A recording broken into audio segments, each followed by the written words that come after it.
آج ہم آپ کے لیے اللہ کے نبی سیدنا عیسیٰ علیہ السلام کے دور کے دو واقعات کو لے کر آئے ہیں، جس میں اللہ کے نبی سیدنا عیسیٰ علیہ السلام نے دو مردوں کو زندہ کیا، اور وہ بھی اس وقت جب دونوں ہڈیوں کا ڈھانچہ بن چکے تھے۔ ان میں سے ایک انسان تھا اور دوسرا جانور تھا۔ پھر ان دونوں نے اللہ کے نبی سیدنا عیسیٰ علیہ السلام سے کیا کہا، آئیے دیکھتے ہیں۔ ایک مرتبہ اللہ کے نبی سیدنا عیسیٰ علیہ السلام اپنے حوارین کو ساتھ لے کر کہیں سفر پر تھے۔ چلتے چلتے دوران سفر آپ کو راستے میں ایک انسان کی کھوپڑی نظر آئی، یعنی اس کا جسم تو وہاں موجود نہیں تھا، صرف انسان کی کھوپڑی پڑی ہوئی تھی، اور وہ بھی صرف ہڈیوں کا ڈھانچہ تھی۔ اللہ کے نبی سیدنا عیسیٰ علیہ السلام کے حوارین نے آپ سے ادب سے کہا، اے اللہ کے نبی، ہم جاننا چاہتے ہیں کہ یہ انسان اپنے دور میں کون تھا، کہاں کا رہنے والا تھا، اور یہ کیا کرتا تھا۔ اللہ کے نبی سیدنا عیسیٰ علیہ السلام نے اپنے حوارین کی درخواست پر اللہ کی بارگاہ میں عرض کیا کہ مولا، اس کھوپڑی کو تو زبان عطا فرما تاکہ میں اس سے کچھ سوال کر سکوں۔ اللہ تبارک و تعالیٰ نے اپنے نبی کی دعا کو قبول کیا۔ اچانک زمین پر پڑی وہ انسانی کھوپڑی ہلنے لگتی ہے اور آواز آتی ہے، اے اللہ کے نبی، اللہ تبارک و تعالیٰ نے مجھے اس بات کا حکم دیا ہے کہ آپ مجھ سے جو بھی سوال پوچھنا چاہتے ہیں پوچھیں، میں آپ کے تمام سوالوں کا جواب دوں گا۔ عیسیٰ علیہ السلام نے اس سے کہا، بتا تو کہاں کا رہنے والا تھا اور تو کیا کرتا تھا؟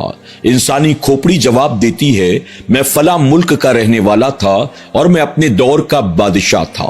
عیسیٰ علیہ السلام نے فرمایا کہ اللہ نے تجھے کتنے سال کی حکومت دی؟ وہ کہنے لگی، اللہ تبارک و تعالیٰ نے مجھے 1000 سال کی حکومت عطا کی۔ آپ نے فرمایا، تیرے بیوی بچے؟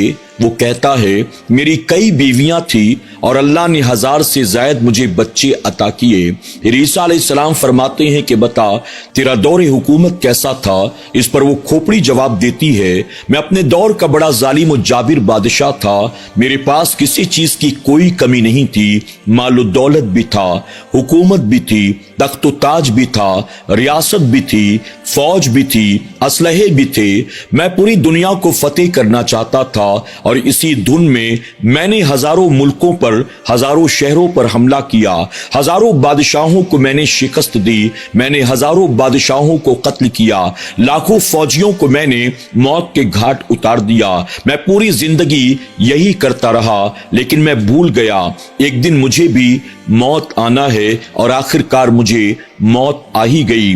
میرے پاس جو کچھ بھی تھا وہ سب میرے پیچھے رہ گیا، اور خالی ہاتھ مجھے قبر میں دفن کر دیا گیا۔ عیسیٰ علیہ السلام فرماتے ہیں، تیرے پاس جب تمام چیزیں تھی، اس کے باوجود دنیا کو فتح کرنے کی دھن تجھ پر سوار تھی، اور ایک دن تجھے موت آ گئی۔ بتا تو نے اپنی 1000 سالہ زندگی سے کیا سیکھا؟ اس پر کھوپڑی جواب دیتی ہے، اے اللہ کے نبی، میں نے 1000 سالہ زندگی سے کچھ بھی نہیں سیکھا، بلکہ میں تو دنیا فتح کرنے کی دھن میں بس آگے بڑھتا چلا جا رہا تھا، لیکن جب موت آئی تو مجھے اس بات کا احساس ہوا کہ تم دنیا میں چاہے جو بھی کما لو، چاہے جو بھی بنا لو، چاہے جو بھی جمع کر لو، تم اپنے ساتھ اس میں سے کچھ بھی لے کر جانے والے نہیں ہو۔ کاش میں نے دنیا فتح کرنے کے بجائے اپنے رب کو راضی کرنے کی کوشش کی ہوتی تو آج یہ میرا انجام نہ ہوتا۔ اپنے ساتھ ایک انسان کچھ بھی لے کر نہیں جاتا، بس اس کا تقوی جاتا ہے، اس کی عبادت جاتی ہے، اس کی نیکی جاتی ہے۔ 1000 سالہ زندگی کو میں نے ضائع کر دیا، اور اپنے رب کو میں راضی بھی نہ کر سکا۔